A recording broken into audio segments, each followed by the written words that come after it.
Hello my viewers, I am Guardsman TP and today I will try to beat the Dark Crusade with the Guardsmen and Tech Priest only. Guardsmen are one of the weakest units in the game. They are armed with lasgun that do very little damage.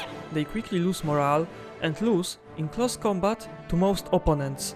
To make the gameplay even more difficult, I decide not to arm my Imperial Guards with other weapons, such as the plasma gun and grenade launcher. The squad sergeant was also banned. The strength of Guardsmen is their ability to hide and shoot from the building, and their incredible numbers. But what does that mean in practice? Hundreds dead, thousands wounded. I start the game on high difficult and go to the map.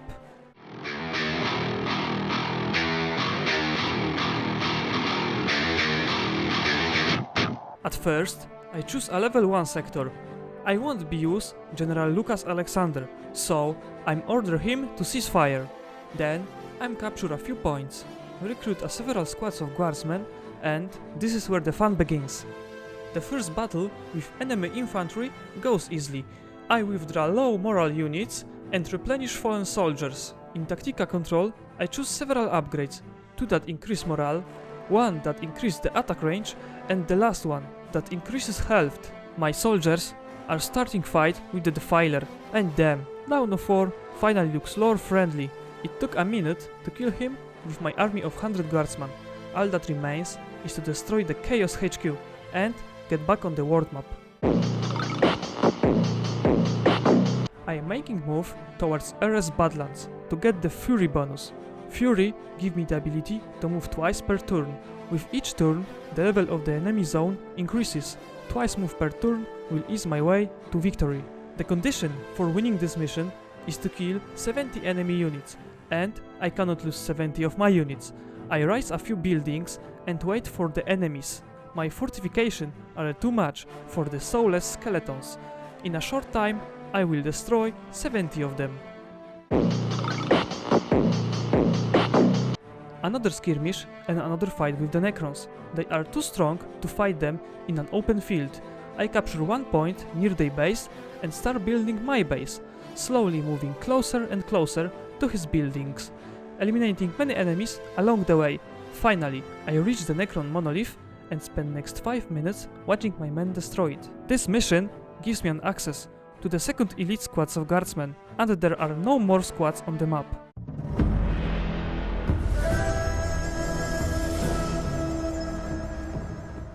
The airport is the next step on my path. I need to find 6 servitors, so I'm focusing only on that objective. Fighting the enemy is not necessary. After completing this mission, I get the spaceport bonus. Now I can reach any sector on the map and avoid unnecessary fight.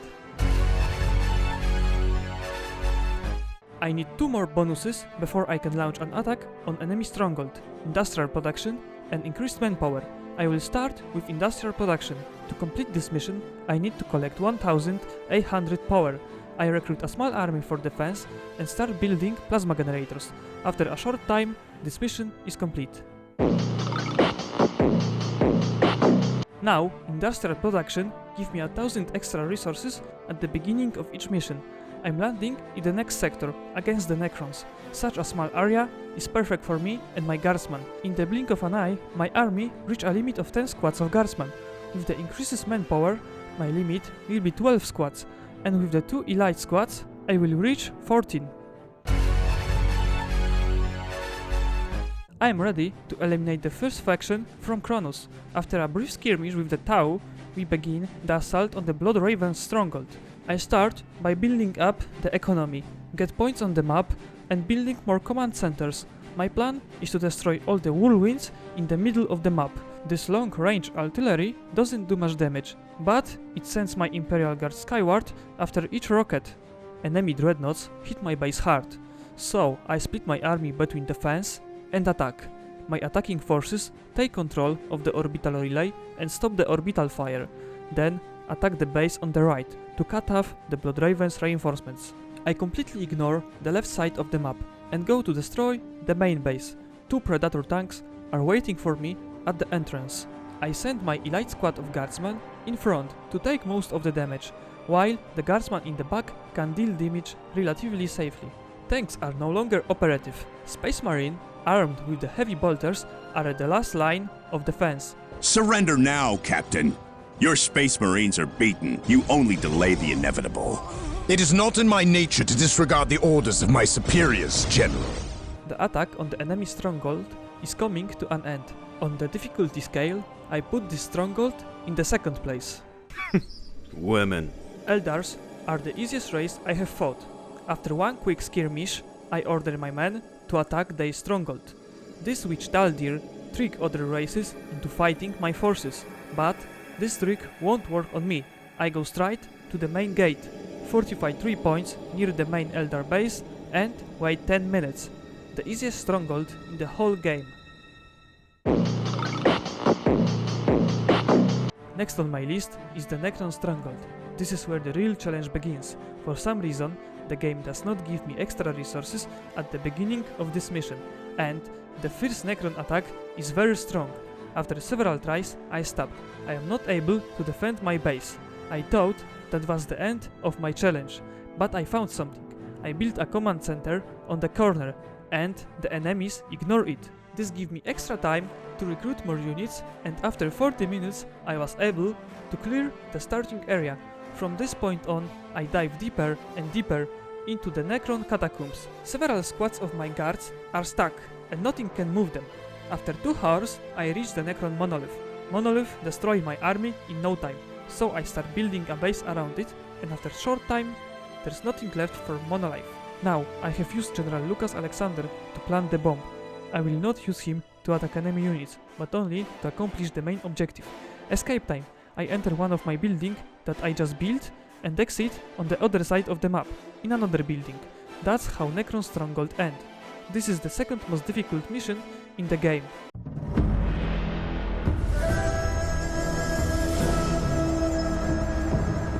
Meet the Tau, also known as I can't fight melee. In this mission, I have 2 paths to choose. I can fight the Firecast here or the Crusade here. A better option is to fight the Tau. They have far less health points than his ally. Invisible Tau warriors attack me from higher ground, but with the scanning ability I can make them visible to my Guardsmen. Large groups of Crusades keep coming to destroy me. Lucky for me, these dinos stuck in the same place every time. I compared the damage in melee and range combat with the damage done by the fire warriors. It seems that I should fight them in close combat. They are the only unit in the game that is weaker in close combat than my Guardsmen. The enemy has overwhelmed us. The Montcar command post has fallen. Take heart, fire warriors. The greater good shall prevail. After destroying the Tau base, I chose this place to build my base. What was the reaction of the Crusades to this fact?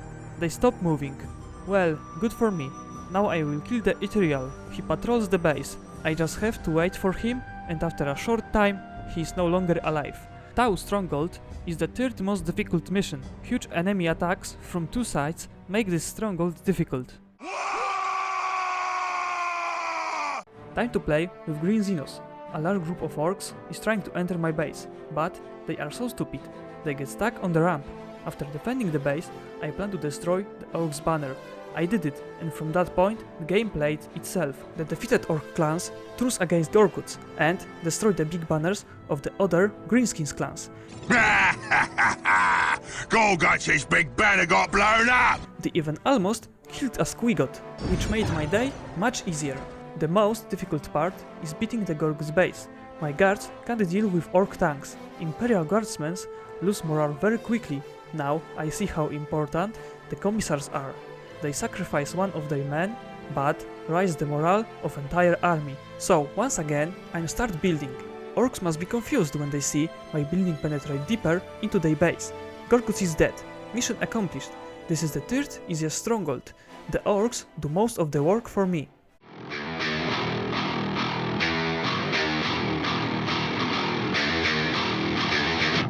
It's time to face our worst nightmare. A few seconds after the game starts, the demons appear.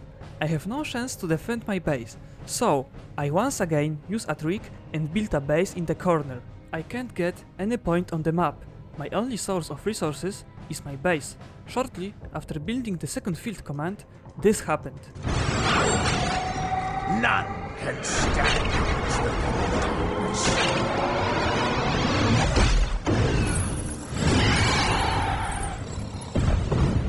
Bloodthirster is the most powerful demon in the game, and I have to defeat him with only 3 buildings and 7 squads of Guardsmen. But I can't lose any of my field command. Why? Because enemy cultists become invisible. I need scan to defeat them. After a few tries, I defeat the demon without any losses. But he will be back. I built a large army and decide to stop the blood pools. All I have to do is to get this point. I quickly realized that defilers are my biggest problem.